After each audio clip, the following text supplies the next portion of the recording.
What's up, booktube? Welcome back. My name is Laura if you're new here, and today I'm unhauling, oh god, a bunch of books.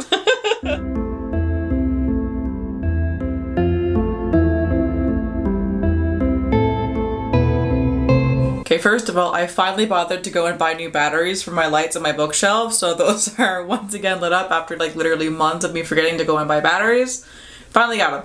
Not important though, I'm just happy about it. But hello, hi, welcome to the Unhaul. I was looking at my shelves the other day and realized that I have some books on here that like I am genuinely never going to read. Some of them are ones that I've read, but I have no feelings towards them anymore. But most of these I haven't read, but I bought because I found them for super cheap, or I was interested in them at the time, but like over the years, like I'm never gonna read them, so I'm just not going to bother keeping them anymore. So without further ado, let's get into it, and these are in no particular order at all. I'm just gonna kind of grab the pile and see what happens. Hi Violet. Look at this cutie. First of all, real quick. Violet. Alright, so the first book that I'm unhauling is A House in the Sky by Amanda Lindhout and Sara Corbett. This one was mostly a cover buy, but also like I'd heard about this book when it was first released and I thought it sounded really cool. This was during the time period where I was like trying to not read fantasy because I was like, I'm like too old for YA fantasy. I'm like trying to read more like adult mature books. And then like later was like, there's nothing wrong with being an adult who likes YA fantasy. But yeah, I bought this book when it first came out because I found it at Indigo for like 10 bucks. So I grabbed it, and like the cover is beautiful and like it does sound really interesting. This one is a memoir about a woman who was traveling the world and she was trying to be a like reporter kind of thing and ended up being kidnapped in Somalia. And this is the story of her escape. So like it does sound really good, but I've had this book for like literally years. When did it come out? Let me see. This came out in 2013. I've had this I think since 2014, 2015, around there, and like I'm never going to read this book as much as I would like to. I just don't enjoy these kind of books. I have a hard time reading about like real life violence. It just like really upsets me, so I'm not gonna read this book ever, so it's time to finally unhaul it. And then I have two from the same author, and that is Lone Wolf and the Storyteller by Jodi. Piccoult. These ones I bought because an old friend of mine was a big fan of this author, and so I was trying to, you know, get into her interests and read some of her favorite books. So Lone Wolf I have read. I didn't dislike it, it's just not my genre. Whereas The Storyteller I never even bothered to read. I think I tried picking it up like once and I was just like, no, I don't want to read it. This one was like kind of interesting. It's about a man who like studies wolves for a living and he goes to live with a wolf pack like in the wild and becomes part of their pack, which is pretty cool. And The Storyteller, I think this one has to do with a young woman who becomes friends with an old man and then finds out that he was a Nazi back in the war. An interesting story, but not really my thing. I'm never gonna read it, so it's time to let it go. Next up is The Shadow Cabinet by Maureen. This is the third book in the Shades of London series. I used to love this series. I read it like when it was first being released. I bought this book brand new, but this series is never getting finished. When was this book published? Let me see. Okay, this book came out in 2015. It is 7 years later and there is still no news of the fourth book even being written. So I'm giving up on this series. Maureen Johnson is never going to finish it. And like at this point it's been so long that I'd have to reread the entire series to finish it anyways if she ever actually does publish the fourth book, so I'm not even gonna bother. So I'm going to unhaul this one. Plus it also really bothers me that I have book 3 on my shelf and not books 1 and 2, so time to go.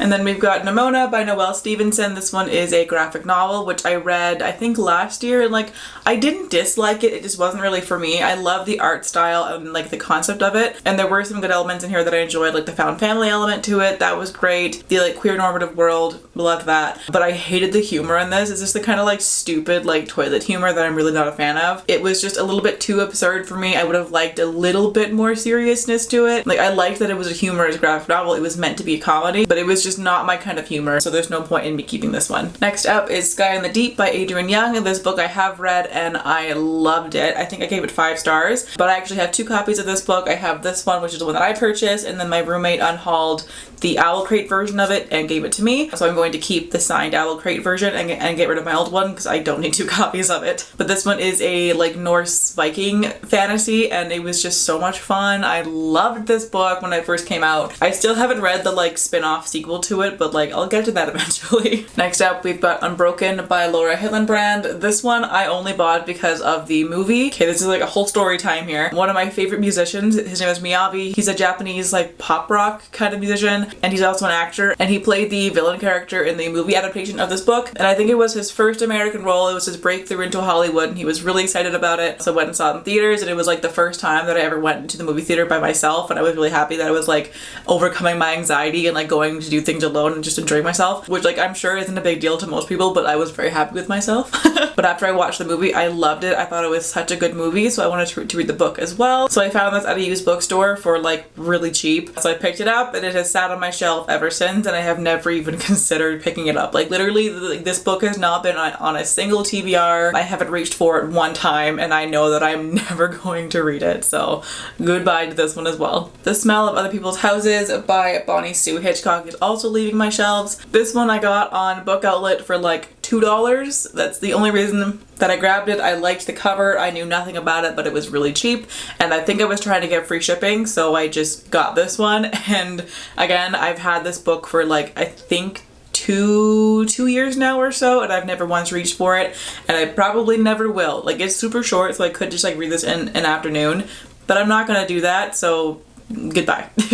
And then 2 books by the same author again. I have Dear John and The Lucky One by Nicholas Sparks. I went through a Nicholas Sparks phase when I was a bit younger. I love the movie adaptation of his books, so I wanted to try reading through his backlist, and I read a couple of them. I read The Notebook and A Walk to Remember, which I'm actually keeping that one because like I did actually enjoy that book. But these 2, again, I've had on my shelves for years. I think I got both of these books in like 2016, maybe even earlier than that, and I again have never reached for them, and I'm never going to. My Nicholas Sparks phase has long since passed, so I'm finally saying goodbye to these 2 books as well. Then I'm also getting rid of An American Marriage by Tayari Jones. This one I'm kind of sad about because it has like a sentimental memory for me. I found this one at a free library when I was at my friend's house in San Diego. We had this like wonderful road trip like up the coast of California, and it was so much fun, and we were just walking her dog around her neighborhood, and we found a free library, and like I've never seen one in person before. Like they're just not really a thing in Ontario, but we found one near her house, and I grabbed this book, and I have again never read it, and I will never reach for it. So as much as I want it for the memory of it, I'm not ever gonna read this one, so it should stop taking up space on my shelves.